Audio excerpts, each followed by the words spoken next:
Are you new to animation and want to learn more about my process specifically?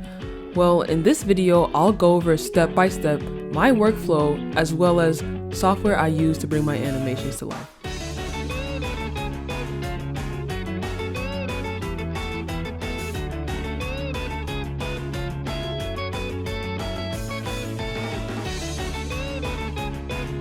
So the very first step for me is planning.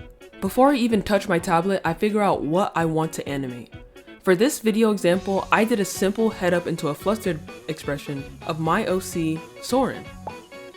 If I'm doing something more intense or complex like a full body movement or emotional acting, I'll either record a reference video of myself or look up online videos for inspiration. But for this one, I already had a really clear vision in my head, so I just went straight into the next process. Before we get into the next step, for software, I personally use Clip Studio Paint and Toon Boom Harmony. I usually use Toon Boom Harmony for any student work or professional projects, and I use Clip Studio Paint for any personal projects because Clip Studio Paint can just do illustrations and animations within the same platform, so it's better for my workflow. Next, I jump into thumbnailing. These are super rough sketches that help me block out the motion and poses of the animation. They're not supposed to be pretty, they just need to communicate the action. These thumbnails will eventually turn into the keyframes of your main animation. For those of you who don't know what keyframes are, in animation, a keyframe defines a specific point that marks a significant change in action, pose, or emotion. As I'm opening Clip Studio Paint, let's talk about frame rate and timing, because it can seriously affect how your animation feels. There are a few common frame rates people use, like 24 frames per second, which is the standard for film and most traditional animation, 30 frames per second, which is used for most digital content in TV broadcast, and 60 frames per second, which is super smooth and often used in high-end motion graphics and games. But here's the thing, animating at 60 frames per second means drawing 60 frames for every second of animation. That's a lot for most animators, especially solo ones like us. So we don't typically draw at 60 frames per second, and the industry standard is 24. There are other frame rates like 15, 12, and 8, which are good options if you're doing rough animation or something really stylized. It's a lot snappier, choppier, and it takes less time to draw, which is really great when you're starting out. Now, let's talk about timing. This is where those 1, 2s, and 3s come in. I know if you're a beginner, those terminologies may seem intimidating, especially if you don't know anything about animation or if this is truly the beginning of your animation journey, but essentially, animating on 1s means a new drawing every frame. It's super smooth but super time consuming. Animating on 2s means a new drawing every 2 frames. This is my personal go-to, and it's also the industry standard of the West. Animating on 3s means a drawing holds for 3 frames. This is actually common in most animes, sometimes animated on even 4s, depending on different factors. It saves time and resources, but the motion still feels alive thanks to strong key poses, timing, and effects. Moving on, now that I've imported my thumbnails into Clip Studio Paint and into my animation file, I go back and clean up the initial thumbnail and make it the keyframe. After that, I move on to in-betweening. That's when you fill in the motions between the key poses to make it flow smoothly. One thing I always keep in mind when I'm animating is, of course, the 12 principles of animation, but specifically in this case, anticipation and secondary action. Anticipation is essentially a movement in the opposite direction before the main, larger action occurs. So in this instance, I made Soren go a little bit down before he pops back up. Another thing I also did, even though it's really subtle, is I added an arc. An arc is a curved visual path of an object. Animators do this instead of a straight line to make animations appear more natural and fluid, because in real life, humans do not move in a straight line.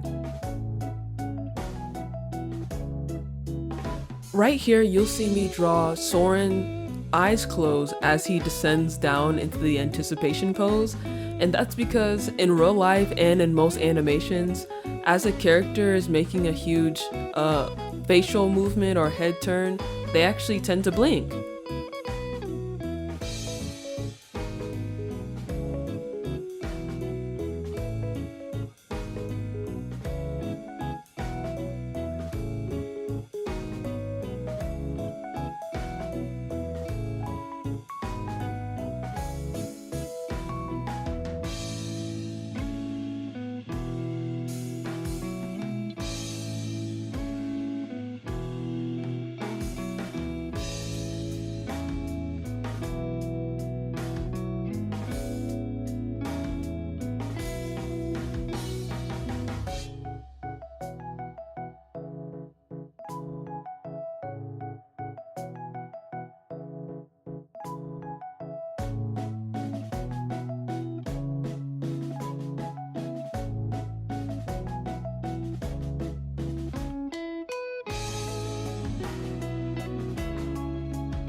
As I'm doing the hair, you'll see me do follow through, which is an animation principle that involves secondary parts of a character like hair, clothing, and even limbs to continue moving even after the main action has stopped. So in this case, the primary motion or main action would be Soren's head. The secondary motion would be the hair drag and a bit of bounce, and I'm actually going to overshoot the hair to go a little bit past the final pose and then ease back in.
And that's a basic breakdown of how I animate, from planning, thumbnailing, and animating.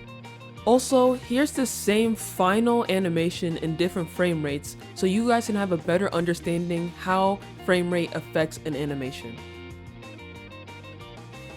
If you made it this far into the video, I want to say thank you so much, and if you found this helpful, feel free to like, comment, and subscribe for more content like this. And if you're an artist and animator looking to improve, share your work, or just vibe with like-minded creatives, I have an art Discord for animators and artists alike. So if you're 18 plus, join the community. Link will be in the description down below. Thanks again for watching, and I'll see you in the next one.